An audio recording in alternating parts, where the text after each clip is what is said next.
Même quand une question était sérieuse et importante, le but principal d'une réponse semblait surtout être, tel un clown, de se moquer de l'adversaire, question de faire rire ses collègues députés. La question complémentaire, j'ai des petites bottes, toi. Est-ce que le ministre m'a écouté? Est-ce qu'il a compris ce que je lui ai dit? Est-ce qu'il a compris la nomenclature des problèmes dans les urgences?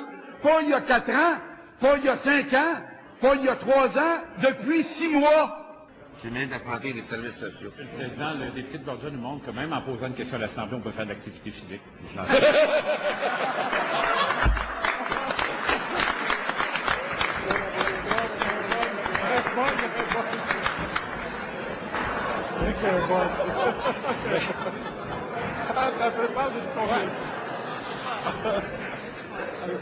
C'est poursuivi.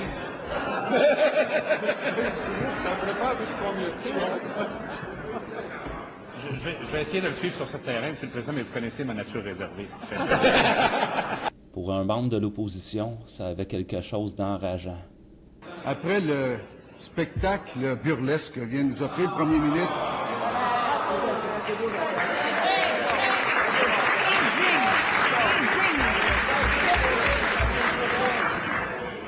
à part la volonté de faire applaudir ses partisans ici, puis ceux qui peuvent être à l'écoute, quel est l'intérêt pour le premier ministre du Québec? Quel est l'intérêt pour le premier ministre du Québec de bafouer la responsabilité de l'Assemblée nationale?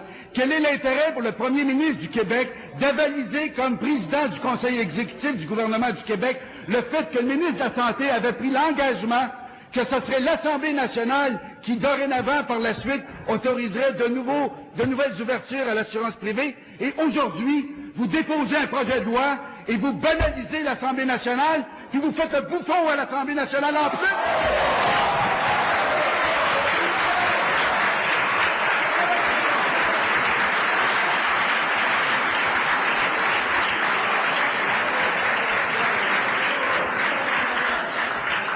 Question de règlement, M. le leader du gouvernement. C'est clairement le député de Bordeaux qui gagne le titre, Monsieur le Président. S'il vous plaît. Alors, je demanderai à M. le député de Bordeaux de retirer le mot qu'il a utilisé, sans commentaire, retirer. M. le leader du gouvernement, si vous voulez retirer votre propos également. C'est ce que j'ai dit. S'il vous plaît, vous avez dit la même chose. Ben, je vais retirer. Retirer, oui. Monsieur le Premier ministre. Le député de Bordeaux qui rit, là, puis que le gros sourire après nous avoir justement là, fait sa grande... S'il vous plaît, vous avez laissé à la présidente, j'apprécierais. Alors, Oui, mais monsieur le Président, le député de Bordeaux nous fait une grande question dramatique, puis après ça, il s'assoit dans son fauteuil, puis le gros sourire. Il faut bien que les gens sachent que devant une question comme celle-là, qui est très sérieuse, que son degré d'intensité varie. Heureusement, depuis quelques années, nous pouvions compter sur un président avec suffisamment d'autorité pour ramener l'ordre très rapidement. Ben, j'ai qu'on évite de tomber dans l'argumentation, là, s'il vous plaît. S'il vous plaît. Attention, là, je vous invite à ne pas aller sur de l'argumentation par rapport à ce qui m'apparaît ne pas être une question de règlement. S'il vous plaît. Un instant, on va vous entendre comme il faut. Là. S'assurer que tout le monde comprend, entend. C'est la base. Attention, un instant, s'il vous plaît. Je veux qu'on comprenne, je veux qu'on s'entende. Un instant. S'il vous plaît. À l'ordre, s'il vous plaît. S'il vous plaît, à ma gauche, s'il vous plaît. À ma gauche. S'il vous plaît. S'il vous plaît, à ma droite cette fois. À l'ordre, à ma droite, s'il vous plaît, cette fois-ci. S'il vous plaît. S'il vous plaît. S'il vous plaît. Monsieur le leader de l'opposition officielle. S'il vous plaît. S'il vous plaît. Monsieur le leader de l'opposition officielle, je vous ai donné la parole sur une question de règlement. On va maintenant... Monsieur le leader de l'opposition officielle.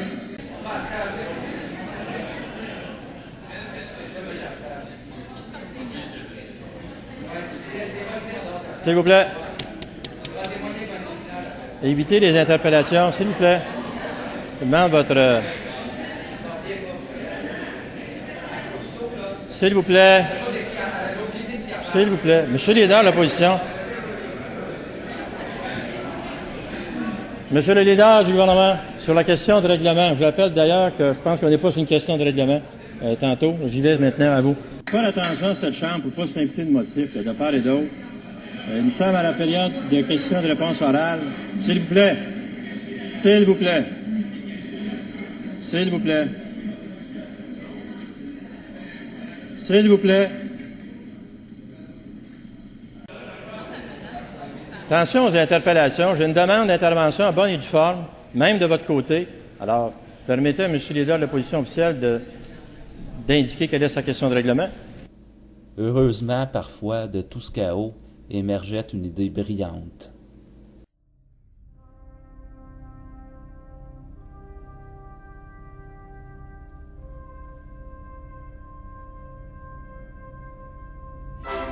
Il y a de la neige au Québec. Puis poser de l'asphalte par-dessus de la neige, ça paraît assez mal au Québec.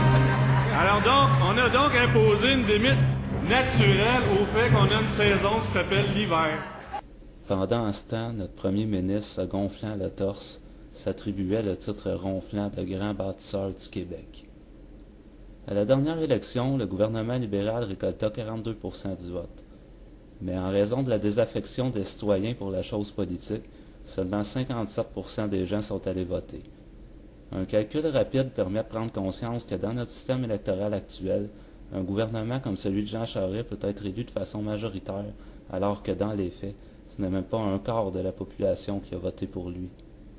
Le reste, là, ça a été quoi? Ça a été du pur salissage de la part de Mme Marois, fait délibérément, alors que Mme Marois a dit pendant la session parlementaire qu'elle changeait de personnalité et que dorénavant, elle allait devenir une tueuse et qu'ils ont utilisé l'immunité parlementaire pour salir systématiquement tout ce qui pouvait salir.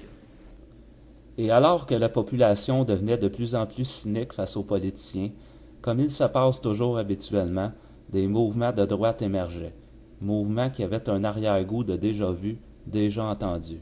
Je vais vous donner un exemple. Moi, je suis parent. C'est ça qui m'a amené à me joindre à la coalition, justement. Hier, je vais chercher ma fille à l'école et j'apprends qu'on interdit aux enfants de dire le mot Noël. On sort le bon Dieu des écoles, puis on entre le sexe. Vous avez entendu parler de ça, c'est même dans le journal. Il paraît qu'ils font des parties maintenant, tard le soir, des jeunes gens et des jeunes filles, dans la même piscine, et puis il paraît qu'ils ne sont pas habillés avec des côtes de poêle, mais ils sont plutôt à poêle. Hein? On sort le bon Dieu des écoles, on entre le sexe.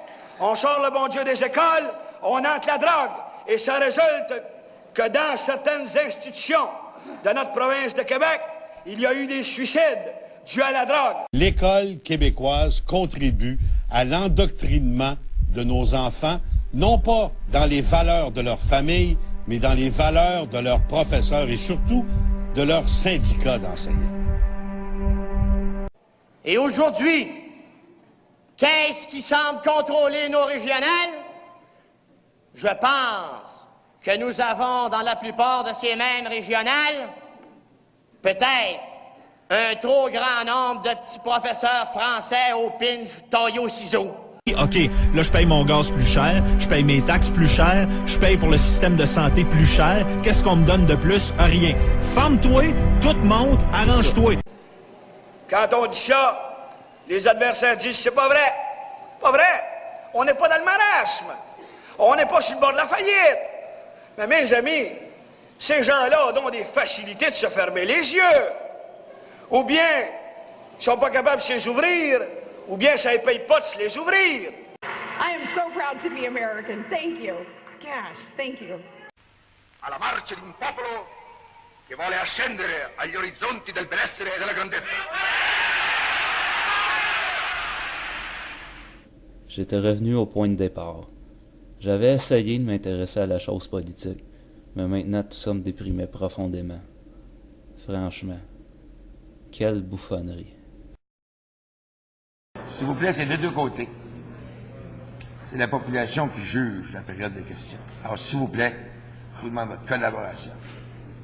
C'est pas compliqué pourtant.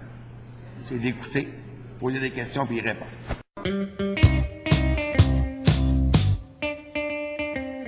Alors, s'il vous plaît. Les mauvais compagnons sont les amis du démon qui viennent et qui nous tentent par des images rassurantes qui nous entraînent le soir hors des sentiers du devoir. Les mauvais compagnons, quelle mauvaise fréquentation. Les mauvais compagnons et leur lieu de perdition mènent les célibataires sur les chemins de l'enfer en leur tordant le bras et en leur forçant le pas d'une façon immorale. C'est complètement illégal. Les mauvais compagnons vivent dans le fond de nos pantalons, puis pour qui sortent dehors, pas besoin de péter ben fort, ils se remettent les pieds dedans, presque tout naturellement, c'est comme les promesses d'ivrogne. Ça se tasse quand la soif te pogne.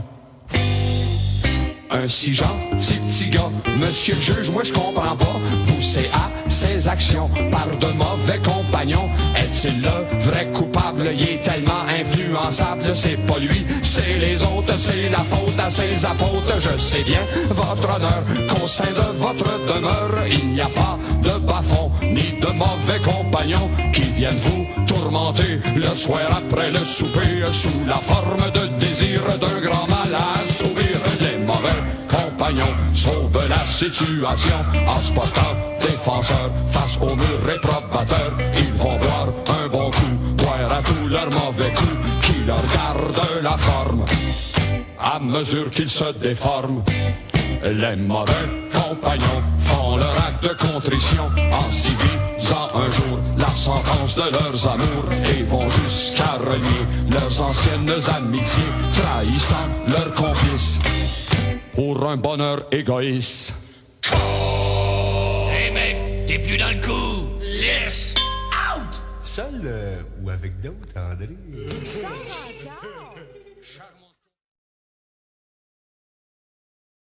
Je pense que les Québécois qui écoutent aujourd'hui ont été témoins à la fois de mauvais théâtre et de mauvais politiques.